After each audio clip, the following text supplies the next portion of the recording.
¿Cómo están? Aquí de vuelta para poder hacer la recopilación de Juan capítulo 20.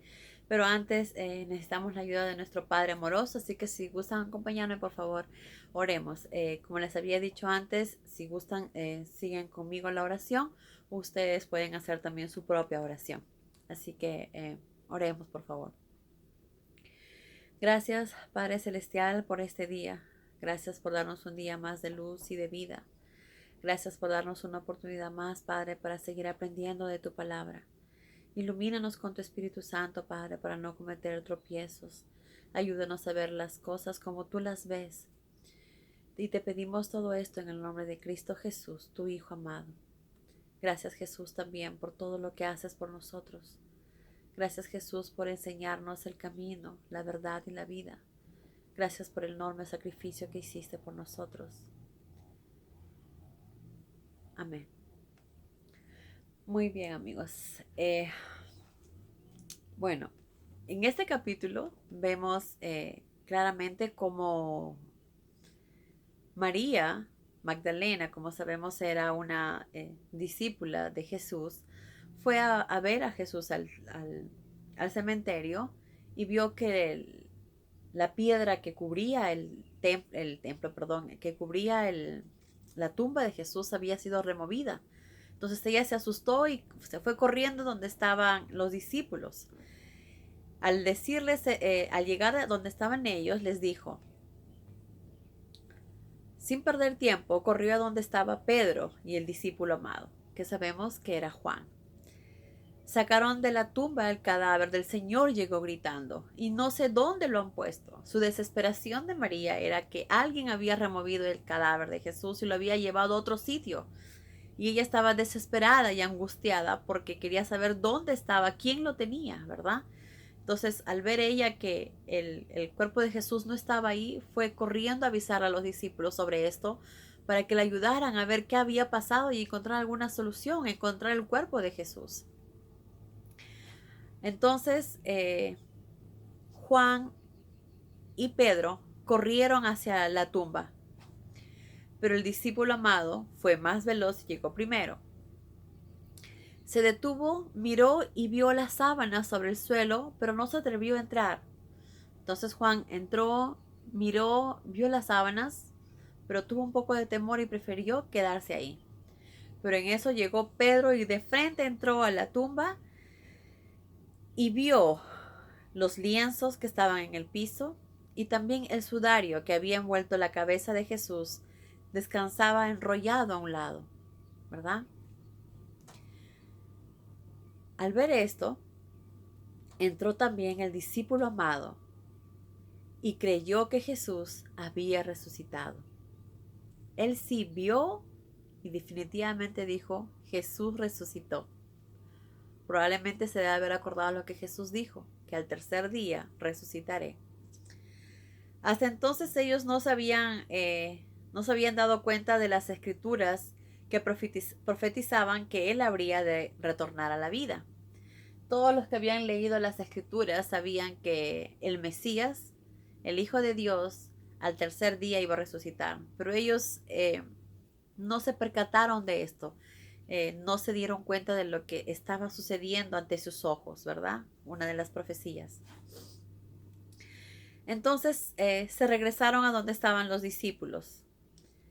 Pero María se quedó ahí, llorando, triste, desesperada de saber dónde estaba el cuerpo de Jesús, a dónde se lo habían llevado. Entonces, mientras sollozaba, se detuvo a mirar adentro y vio a dos ángeles vestidos de blanco, sentados uno en la cabecera y otro a los pies del lugar donde el cuerpo de Jesús había reposado. Se dice fácil, pero ¿se imaginan haber estado ahí y poder ver a esos ángeles? Wow, ¿verdad? Entonces los ángeles le preguntaron, ¿por qué lloras? Y ella llorando les dijo, porque se han llevado a mi señor y no sé dónde lo han puesto. En eso volvió la mirada y vio que alguien estaba de pie detrás de ella. Era Jesús. Jesús estaba ahí, pero María no lo reconoció de momento. ¿Por qué lloras?, le preguntó Jesús. ¿A quién buscas? Ella, creyendo que era el hortelano, o sea, el jardinero, le dijo: Señor, si te lo llevaste, dime dónde lo tienes para que vaya por él. María, le dijo Jesús. Ella entonces se volvió hacia él y dijo: Maestro. En realidad las palabras que usó fue rabí, ¿verdad? Que quiere decir maestro. Cuando en eso ella quiso tratar de coger a Jesús, ¿verdad? Y entonces Jesús le dijo: No me toques, le advirtió Jesús. Todavía no he ascendido al Padre. Pero ve, busca a mis hermanos y diles que subo a mi Padre y al Padre de ustedes, a mi Dios y al Dios de ustedes. Ahora, hay muchas... las personas dicen muchas cosas acerca de este episodio, de este momento, cuando María trata de coger a Jesús y Jesús le dice: No me toques. Algunos dicen que es porque María quería retenerlo para que él se quede ahí. Pero realmente no es así. Es tan fácil como está escrito. No hay nada que interpretar. Todo está en la Biblia. Jesús le dijo claramente: No me toques, porque todavía no he ascendido al Padre. Esa fue la razón. Todavía no había ascendido al Padre y tenía él que regresar al Padre para ser glorificado. Y después de eso ya podía ellos tocarlo. Por eso que en ese momento María no podía tocarlo, porque recién había sido resucitado. Después ya de que Jesús fue a donde el Padre, fue glorificado, él regresó y estuvo aquí con nosotros. Y luego ya pudieron tocarlo. Por eso fue que más adelante vemos cómo es que Tomás, Jesús le dice: Tócame, ¿verdad? Para que veas que sí es verdad. ¿Por qué él sí pudo y por qué María no? Como ya lo sabemos, Jesús lo dijo: Todavía no he ascendido al Padre. Pero después de que María se fue a avisarles a los discípulos lo que Jesús le había dicho, Jesús regresó al cielo, fue glorificado por su Padre y luego regresó otra vez aquí a la tierra. Y ahora sí ya podían tocarlo. Esa es lo que realmente pasó. No hay nada que interpretar. Todo está exactamente como Jesús lo dijo. Y Jesús lo dijo: Pero ve, busca a mis hermanos y diles que subo a mi Padre y al Padre de ustedes. Busca a mis hermanos y diles que subo a mi Padre. En ese momento, después que María se fue, como les dije anteriormente, Jesús subió al Padre. Luego regresó. Busca a mis hermanos y diles que subo a mi Padre y al Padre de ustedes, a mi Dios y al Dios de ustedes. Exactamente. Entonces María Magdalena corrió en busca de los discípulos, diciéndoles que he visto al Señor, les dijo, y les comunicó el mensaje que Jesús les había dicho. Luego que Jesús ya regresó de haber sido glorificado por el Padre, aquella noche los discípulos se reunieron a puertas cerradas por temor a los dirigentes judíos. Como sabemos, los dirigentes judíos, después de la muerte de Jesús, trataban de buscar a los discípulos para matarlos también. Mas de pronto Jesús apareció en medio de ellos. Después de saludarlos, les mostró las manos y el costado. ¿Se acuerdan que fue, ¿cómo se llama? Acuchillado o punzado con una espada? Entonces Jesús les enseñaba sus heridas de las manos y la del costado. Y luego los discípulos estaban felices de ver que Jesús estaba vivo. Jesús también les dijo: de la misma forma que el Padre me envió, yo los envío a ustedes. ¿Por qué dice eso Jesús? Porque Jesús ya va a regresar al cielo, va a estar con su Padre. Ya no podía estar más tiempo aquí con nosotros porque ya vino a cumplir lo que tenía que cumplir. Ahora, así como nuestro Padre envió a Jesús acá a la tierra, igual Él está diciendo: los tengo que dejar en este mundo, los tengo que enviar al mundo para que hagan lo que les he venido enseñando. Entonces, por eso Jesús les dijo: ahora, así como el Padre me envió a mí, yo les envío a ustedes a este mundo. Eh, Luego dijo, entonces sopló sobre ellos y les dijo, reciban el Espíritu Santo. Si perdonan el pecado a alguna persona, ésta quedará perdonada. Si rehúsan perdonárselo, no quedará perdonada. Por lo que aquí vemos, Jesús ya les estaba dando el Espíritu Santo a ellos. Les estaba dando el entendimiento que necesitan. Les estaba dando la fortaleza que necesitaban para poder estar en este mundo. Y también les dio la autoridad de que perdonen los pecados. Recordemos que el único que puede perdonar los pecados es Dios y el Hijo de Dios, ¿verdad? Porque Dios le dio toda la autoridad a Jesús para hacerlo. Pero en este momento, Jesús les dio la misma autoridad que Dios le dio a Jesús. Jesús le estaba dando también la autoridad a los discípulos de poder perdonar. No hay ningún ser humano en el mundo que pueda perdonarnos nuestros pecados. Solo el Padre, solo el Hijo lo puede hacer, pero no otro ser humano. Pero aquí Jesús envió el Espíritu Santo a los discípulos y les dio esa autoridad.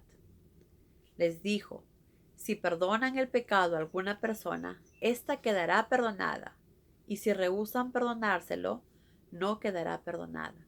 O sea que les estaba dando la autoridad para poder perdonar a los pecados a las personas, y también la autoridad de poder sanar y curar. Por eso que después que Jesús se fue, ellos también siguieron con el mismo en las mismas enseñanzas de Jesús, y también podían curar y sanar a las personas. Después de esto, uno de los discípulos, Tomás el gemelo, que no se encontraba ahí, les dijo a los demás, solo creeré en Jesús si veo realmente las heridas de los clavos en sus manos y meto en ellas el dedo y meto la mano también en el costado de su herida. Solo si veo, solo si toco, podré creer realmente que es el verdadero Jesús. Qué pena, ¿verdad? Qué pena que no tenga esa fe, qué pena que no haya tenido esa confianza. Pero muchas veces así somos nosotros. Muchas veces decimos que tenemos que ver para creer, pero no es así. No necesitamos ver, no necesitamos nada, no necesitamos de nada absolutamente. Sabemos que nuestro Padre está en el cielo. Solo necesitamos mirar hacia arriba y sabemos que Él está ahí. No necesitamos de nada más. No necesitamos de llevarnos de otras cosas para probar que Él está vivo y que Él está ahí. ¿Verdad? Muy bien. Pero Tomás no. Tomás sí necesitaba hacerlo. Entonces, 8 días más tarde, los discípulos se reunieron de nuevo y esta vez Tomás estaba con ellos. Las puertas estaban cerradas, mas de pronto, al igual que antes, Jesús se apareció en medio de ellos y los saludó. Pon aquí el dedo, dijo dirigiéndose a Tomás y señalándose las heridas de las manos, y méteme la mano al costado, para que no seas incrédulo, sino creyente. Por eso Jesús dijo, bueno, entonces Tomás dijo, Señor mío y Dios mío, le respondió Tomás, has creído en mí porque me vistes. Benditos los que sin verme han creído. Benditos los que sin verme han creído. No necesitamos ver a Jesús para saber que Él es verdadero, que es real. No necesitamos saber cómo luce, cómo es su aspecto. Solo necesitamos saber lo que Él nos dice. Necesitamos saber lo que tenemos que aprender, sus enseñanzas. A Dios, como sabemos, nadie lo puede ver. Al Padre nadie lo puede ver. Ni siquiera Moisés, que intentó una vez ver a Jesús, pudo, porque se cegó. Ni siquiera él. Nadie puede ver a Dios, solo el Hijo. Solo Jesús lo puede ver, porque ellos están juntos siempre. Pero bueno, aprendamos de Tomás que eso no suceda. No necesitamos ver ni tocar para saber que Jesús existe, para saber que Dios es real y está arriba. Basta con vernos nuestras manos, saber de quién nos creó, cómo algo tan maravilloso, una máquina tan maravillosa puede funcionar y de la manera que venimos, ¿verdad? Sabemos que Dios nos creó, sabemos que podemos respirar gracias a Él, al aire que nos da, gracias a la vida. ¿Qué más pruebas podemos pedir? Creo que nada, ¿verdad? Creo que todo está tan claro y Él cada día nos muestra cuánto nos ama, dándonos vida, dándonos su palabra, llenándonos de bendiciones. Ahora nos toca a nosotros también hacer nuestra parte, demostrarle que también lo amamos, que estamos agradecidos por todo lo que Él hace por nosotros todos los días. Al finalizar, Juan nos dice, los discípulos de Jesús lo vieron realizar muchos otros milagros. No son solo los milagros que están aquí escritos, sino muchos, muchos otros milagros, aparte de los que les he relatado en este libro. Esto los he narrado para que crean que Jesús es el Mesías, el Hijo de Dios, y para que creyendo en Él obtengan la vida. Bueno, creo que ya no hay más nada que decir. Solamente tener fe, creer que es verdad. No hay nada que dudar, no hay nada que decir si será cierto o no. Es real, es real. Sabemos si buscamos en la historia que Jesús estuvo aquí, que esto es real, que no es una historia inventada. Sabemos que Jesús es real, que Él estuvo aquí, que murió por nosotros. Sabemos todos los sacrificios que Él hizo y cuánto demostró su amor por nosotros y por el Padre. No hagamos, ahora nos toca a nosotros hacer nuestra parte, seguir su camino, seguir lo que Jesús nos enseñó, seguir sus enseñanzas, estar fuertes y esperar con valentía su regreso. Estemos preparados, sabemos que Jesús regresará pronto. Como Él dice, que no nos quedemos dormidos, que lo esperemos despiertos, que lo esperemos alerta, que estemos atentos, que no nos pase como les pasó en la época, en los tiempos de Noé, que no escucharon, que les decían y no entendían. Que no nos pase eso a nosotros. Dios nos está dando la oportunidad de aprender su palabra, de conocer la verdad. Amémosla, que quede estas palabras en nuestros corazones y pongámosla en práctica. Que Dios los bendiga, amigos. Adiós.